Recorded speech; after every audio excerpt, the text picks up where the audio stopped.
Mhm. You're still okay. The internet gods are playing nice. Alright, I'm gonna put the music on.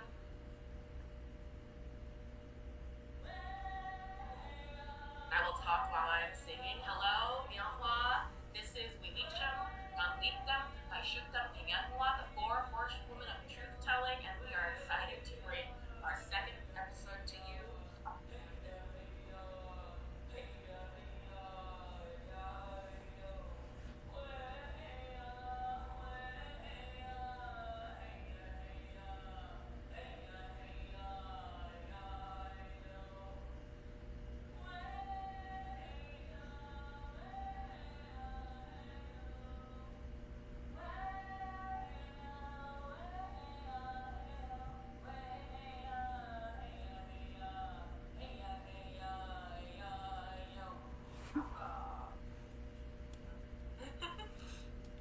All right, this is a very exciting podcast episode. I am extremely thrilled to bring you guys our second official academic podcast.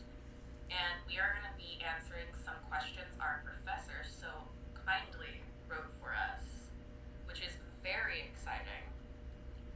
We have beautiful new art that you guys get to see that our beloved art director was able to continue working on, which is a new title, about to put some more music on in the background from our little sponsor, my little sister.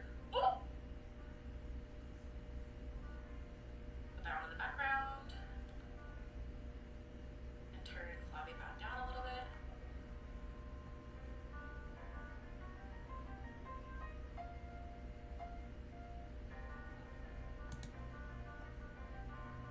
There we go.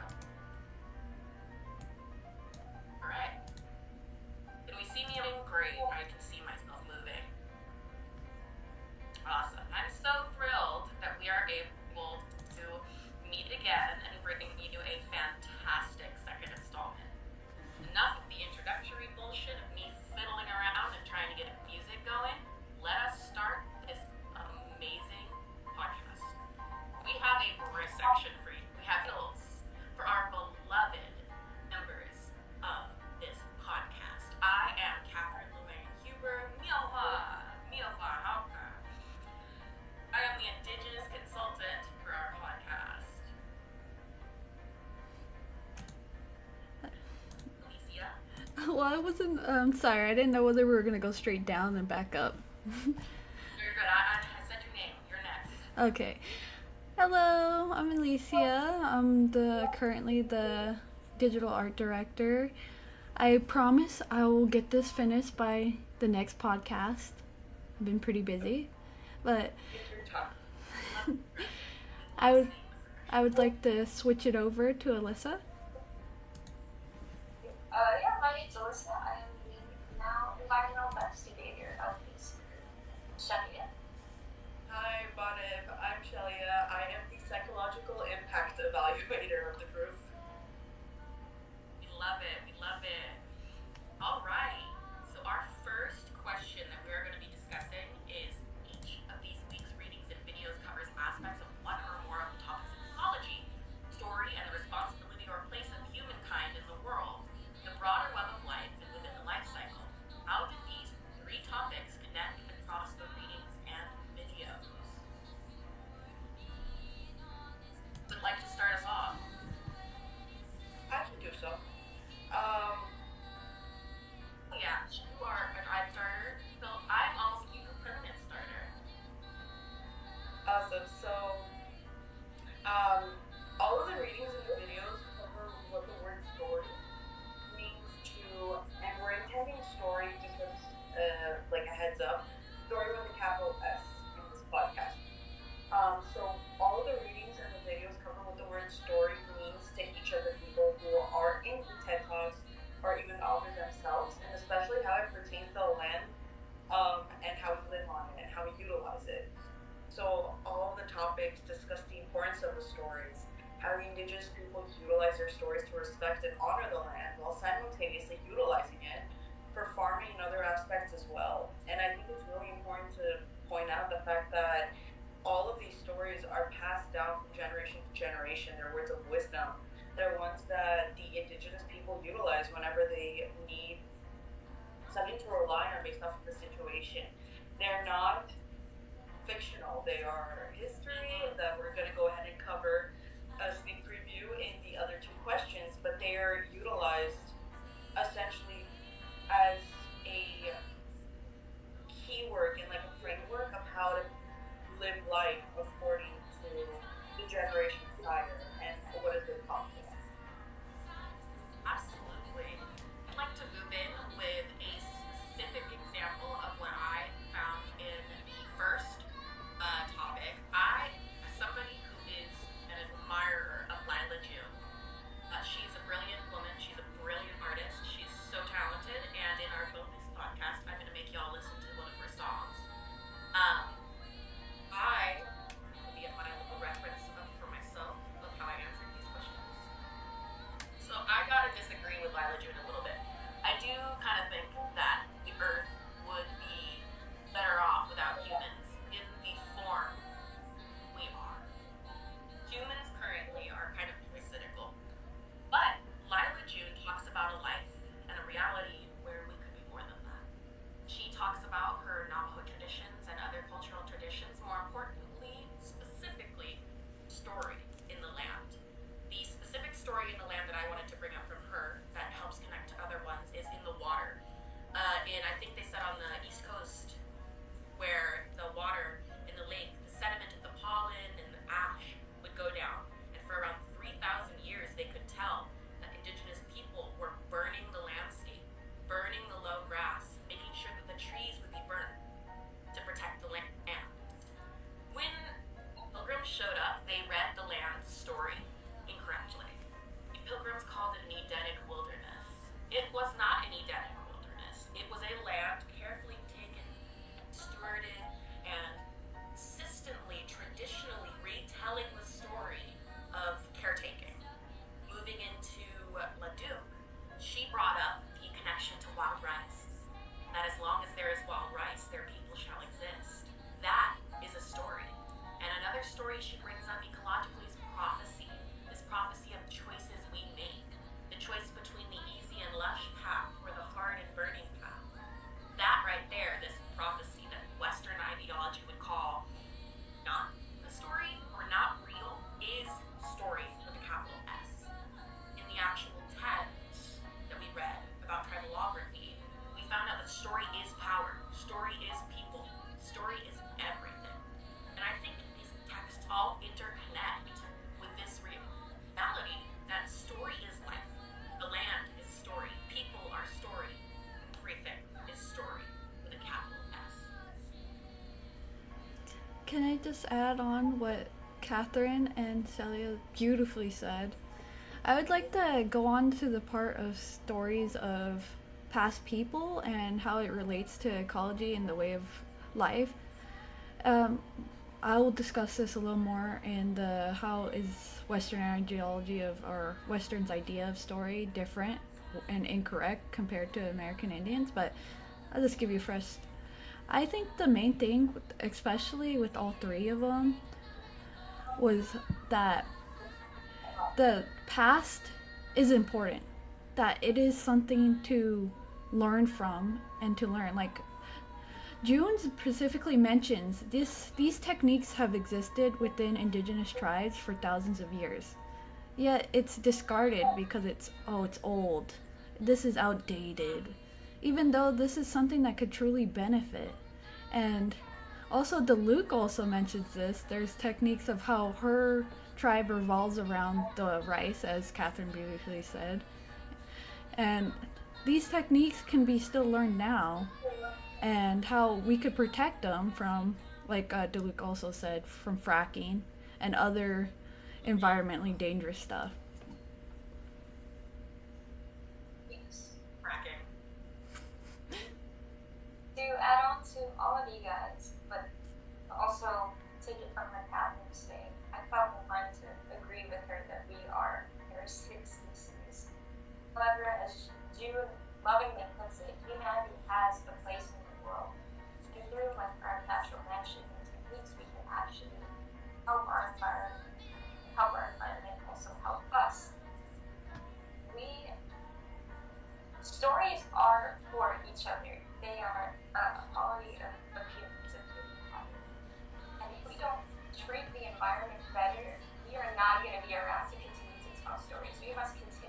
telling stories. They are what make us who we are. And then through practices and teachings, we may spread stories, and those stories will let us thrive.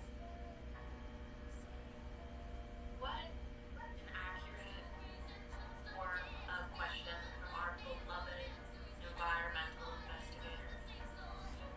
Clearly knows what she's saying. Don't wave me off. Don't wave me off. That was amazing. I think we answered that question pretty fucking well. Should we move on to question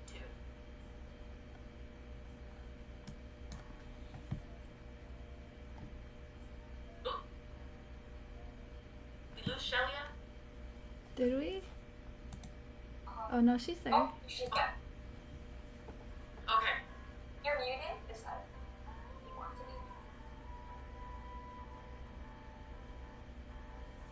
Okay. We're just gonna keep pushing through. Yeah.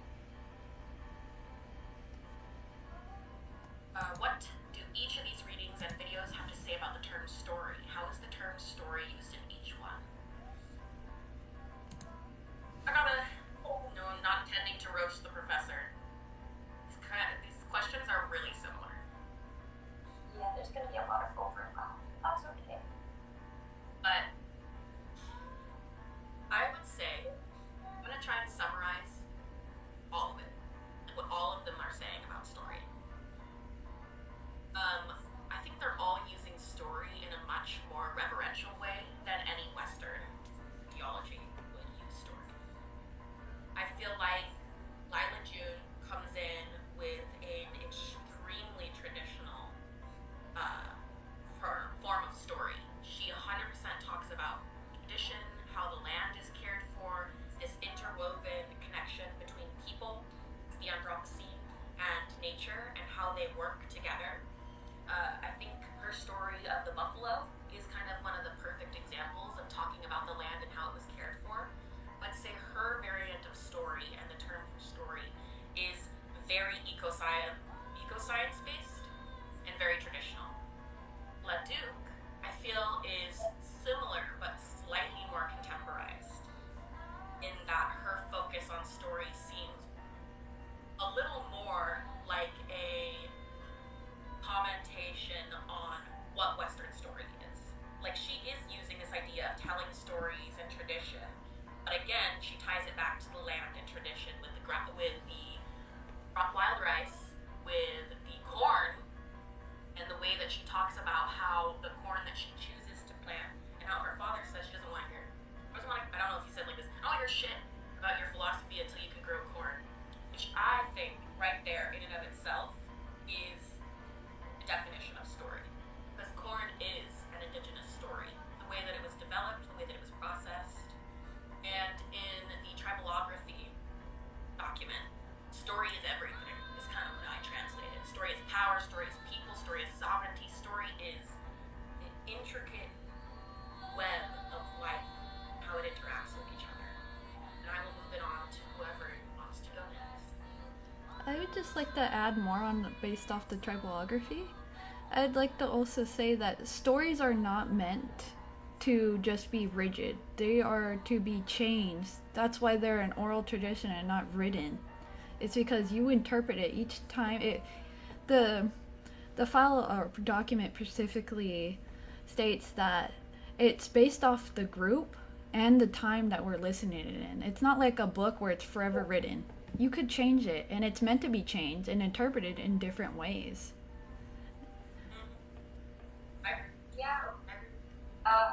It's like how Hal was bringing up how story writing seems to have hegemony now over storytelling, and that goes into what you were saying, Alicia, how the storytelling is so important, and you infuse yourself into the storytelling, and that is how you connect to your community. I just want to add into that before Shelia jumps in, if she wants to. I think the most important thing that I learned from the text is how awesome it's going to be when we play Coyote and Crow, because we will be engaging with storytelling, not story writing, not anything. We will be able, eventually,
For me, stories are a series of events that have occurred and how the indigenous people reacted to the event.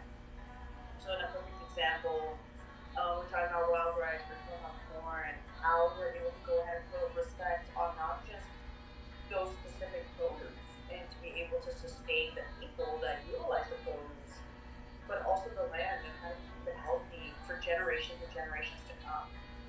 In the reading, it was mentioned that stories are historical teachings and events that have been used for thousands of years and were passed down verbally.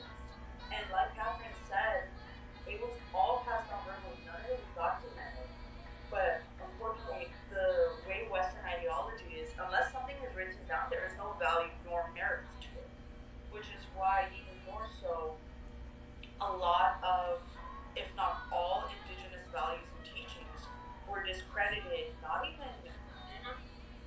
listened to, because why would they? It wasn't documented. It can't be real.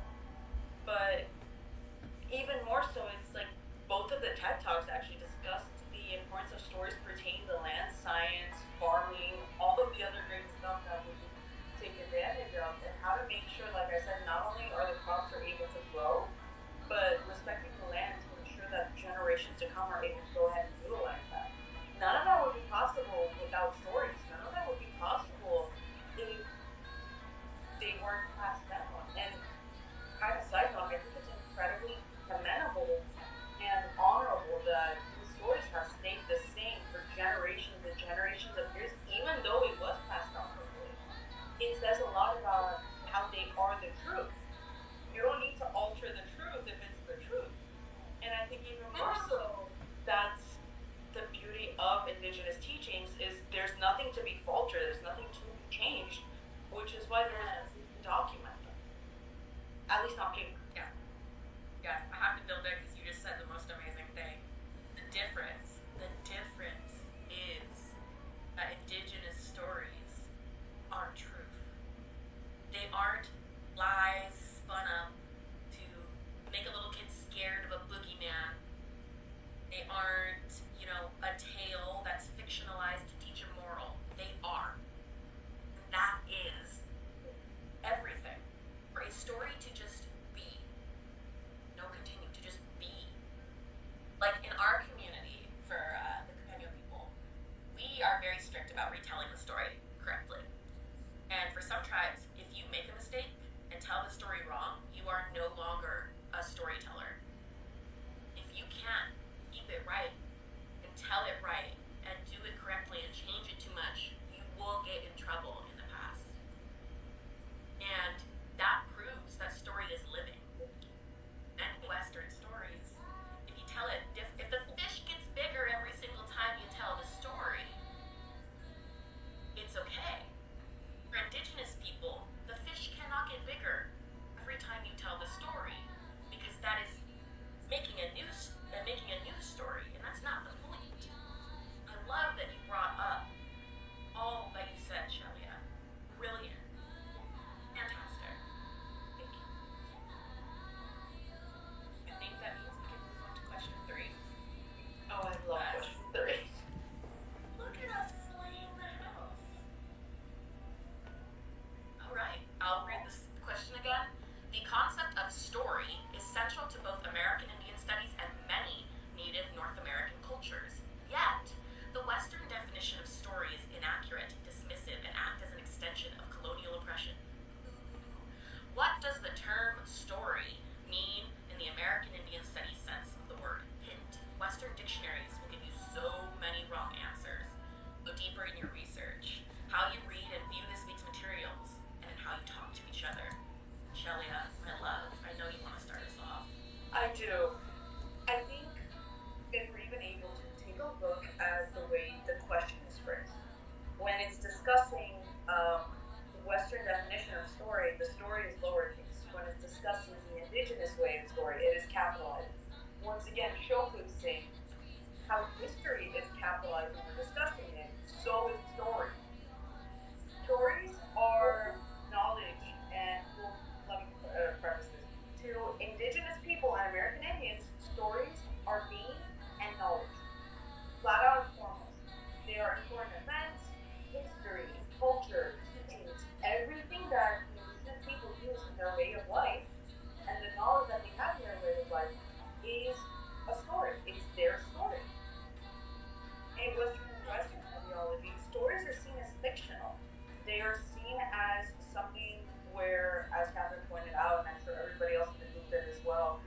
a source of entertainment.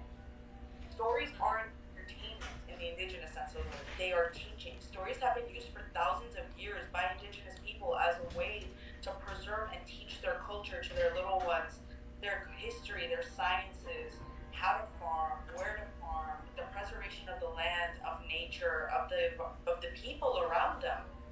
The stories are everything that has happened and everything that has yet to come as well for the indigenous people, and it's going to continue for thousands of years exactly the same way as we discussed in question 2, once again, because it's passed down from generation to generation in the exact same format.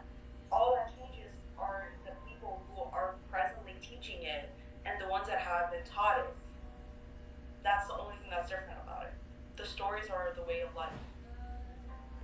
Let's give a round of applause. That was amazing.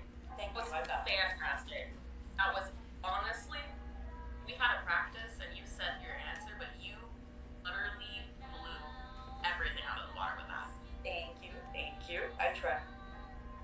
Who would like to go next? I'd like to close on this one. Okay, I have thoughts. I would like to build off of that. Lowercase s story in Western ideology is fiction, is made, as you said, Shelia. Whereas in the indigenous idea of story is history. Stories, their knowledge, their deeply woven teachings, morals, important practices, culture, catharsis shared within a community. I enjoy that how it discusses how stories have the power to transform, they inspire. And she goes on to describe the story of the unification of tribes to form the Haudenosaunee, please forgive me, and how that inspired the founding Haudenosaunee, inspired the founding fathers of America to unite and form their own confederacy. The Westie stories that are from the native cultures as make-believe, this ignorance of aberrant ideas, and yet they listen, they steal, they take the knowledge from these stories and pretend that they're their own. And Franklin, Thomas Jefferson, James Madison, his founding fathers, it actually did credit the Haudenosaunee in their writings about creating the Constitution, the Declaration of Independence. I forgot how they call it. It's tribes of ignorant savages. Yeah. It often gets left out the indigenous influence on Western culture. It gets left out of textbooks. We were not taught this information, and I think that is just a crime. Okay. Another one. We'll give a round of applause for just mentioning the Haudenosaunee. Some amazing people. Like, Alicia. Okay. So you guys already threw the Western idea of story in the mud, so I will just continue on what the capital S indigenous story means. And I would like to build off of what Shelia and Catherine said about it being a living being, kind of in a essential sense where it's alive. Like and I would like to go into deeper where if a person, everyone could describe a person differently. And that doesn't mean that that's essentially wrong. And I feel like that with a story. It's essentially not meant to be like, oh, hey, your interpretation, wrong. Get out of here. It's supposed to be like, there is a story that's told, and it's to guide a person, every human being, and learn from it. It's something to basically not tell, but guide, assist everyone. And everyone has a story, or many stories, that can help other people, and there's other stories that can help a person. And I think that's what a story is. It's just essential part of life that every day that we could learn from and grow on. And it's just something that we live with. It lives with us. And it lives with everything that lives on this earth. And it's beautiful. It's something that Western ideology doesn't essentially even give it that chance to be a part of us. It kind of just cuts it off, and it's just like, no, we only accept this type of thing. We will lecture and criticize this thing if it doesn't fit our standards. Well, indigenous stories don't do that. It doesn't hey, this is wrong, this is not right. No, it's just something to learn. And even in other practices of American Indian, philosophy. It's more something, even their rituals. It's not, if you interpret a ritual differently, it's not told that it's wrong. And even in Quezent's story, her Western ideology of not going to do her chore that she was meant to. She did something that would be wrong in Western ideology, but she did it anyways, and it was right. That even if she didn't do the task, she discovered something even better, and her family and her community loved it. They praised her, and they asked her to teach it to them. And that's essentially a story that it's showing. Young is young people or children are an essential part of this world also, and it's just a example of something to learn from. It's one of the many stories that you could learn from. Okay. Catherine, close this Thank off. you. I'm so ready, guys. So, I want to put in a little anecdote about how I grew up, which is very critical to Capital Story. So, when I was young, my father would tell me stories before bed. And when I say stories, I don't mean story with a lowercase s. They were made up, they were fictional, but I didn't realize what he was teaching me until I got a lot older. So in my childhood, there was this place called Storyland. Storyland. I was Princess Catherine, and my stuffed rabbit was the Knight Bunanan. And there was all these places I could go, people I could interact with, things that I could do. As I got older, at times I would interact with my little siblings and visit Storyland and tell them stories as we all shared the same bedroom. And when I got older and found out that I was on the autistic spectrum, I was able to create, shout out to Sherlock fans, a mind palace. A place in my own brain that I can go to and see and visualize and engage with and communicate with people. And I realized that when I got older that Storyland was not a silly little story given to me to make me feel better and put my imagination to use. It was a teaching, a living, breathing space that I was able to access as a storyteller. At this place, Storyland was not simply a small, fictive place for a child. It was a way of being. To be able to engage with story, to visualize, to interact with people that aren't there in my own mind, was something that I was taught. And as we were kind of studying this and talking just in this conversation, it reminded me of Storyland. And I haven't thought about it in a while. And it's something I'm going to have to bring up to my dad, tell him to thank him for. Because the stories were real. They were living. When I fell asleep, Bunanan, this bunny, wasn't just a stuffed animal. He would go out and adventure and engage and interact. And as I've gotten older and come to this point where I've re-indigenized myself and started to accept myself as a whole of my parts, I realized that I am a story. You are stories. As people, we are stories. And in Howe's actual text, she says that story is power, story is culture, story is people. And I feel like it is so important for us to recognize that story is everything. Story is the relationship between humanity and life. Story is the relationship between past, present, and future existing all at once. Indigenous ritual and storytelling allows us to exist outside of space and time. It allows us to look at the land, look at the people, and engage with the threads of reality. It's science, it's art, it is everything. Story allows for Indigenous people to exist, not just as people, but as part of the land, as part of a greater whole. Unlike Western ideology, where people are gifted a land to destroy and go to some heaven where they no longer have to worry about the mortal coil, we are an integral part of the landscape. We are what our ancestors were praying for and what our descendants rely on. And thus story is living, breathing, powerful, and in all forms, Capital Story is. It is. As flat off, it is. Story is real. Story is not fake, it's not fiction, it is an exploration of existence, even when it is an entirely little fictional story that is real, living, breathing. Just because somebody talks about corn and is like, oh, why would you want to grow Indian corn? Why do you want to grow pink corn? As Leduc so funnily said when she was talking about growing corn, she's growing pink corn because she likes the color pink. Grow your own blue corn. She grows eagle corn because it's beautiful and it's exciting. She grows her traditional corn because her philosophy is meaningless. She doesn't know how to grow corn and listen to the corn and read its story in every kernel. And that story is 8,000 varieties or more. It is science. Teosinte was a grass that became what we know today as corn.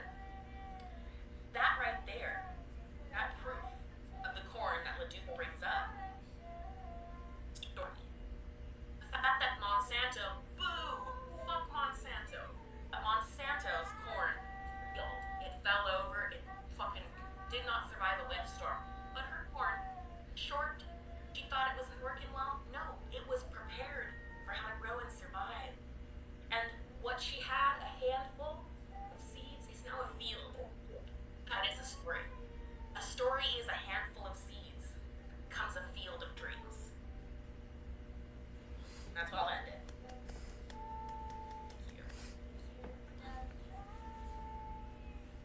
I think we should talk about some of these stories that were actually told to us just as an addition. I really want to know what you guys thought about when you heard that the plains of the buffalo, like, we weren't chasing the buffalo. The buffalo were following us. What did you guys think when you found that out? I loved that. I think it was so cool the fact that we could shape our land, the natives shaped their land, planted grasslands, accentuated the natural beauty and needs of the wildlife around them so that the buffalo would follow them and so that they had a symbiotic relationship of life and yes, death for eating food, but there's that connection, that deep-rooted connection between each other and between the land. I thought it was so cool. Melissa, I love how you brought up symbiotic relationships because that's literally what was going through my head the entire time. And keep in mind, these are wild animals. They have no domestication at all. They have next to no concept of what a human is. They have no understanding, like, oh, we're gonna do A, B, and C for them. They were simply following because they were like, okay, this is what we need. And it goes with the aspect of living with the land, providing with the land, and once again, giving respect and honor to the land. The fruits of their labor, kind of intended, not intended, was the fact that this incredibly integral part of community followed them willingly. And I don't think there's anything more beautiful than that than not having to chase, and it was literally something that was attracted to them as a result of the honor and the respect that was given to the land as well. So I think it was just a fantastic story. I would just like to quickly just add on about how the symbiotic relationships and how it's beautiful. When something like when a being, I'd like to correct myself, a being comes to, like, we mentioned the cats, like, before this was even recorded, so I will relate it to that. So, before cats chose to live with us, they saw that we provided something. And in return, they provided something for us. And this is it is a relationship between nature and everything else on land, that you provide something, we will provide something back. And with humans, since we have I would say we have more power over the land than other animals. I won't say that smarter, dumber. We just have more power over the land and how it will be controlled and be in the future. So we have a higher responsibility to make sure that the land is nurtured, that it's growing, that it's not being destroyed. And if we show the land that we respect it and we care for it, in return, we will also get something back. But we first have to do these things, and we no longer have to take.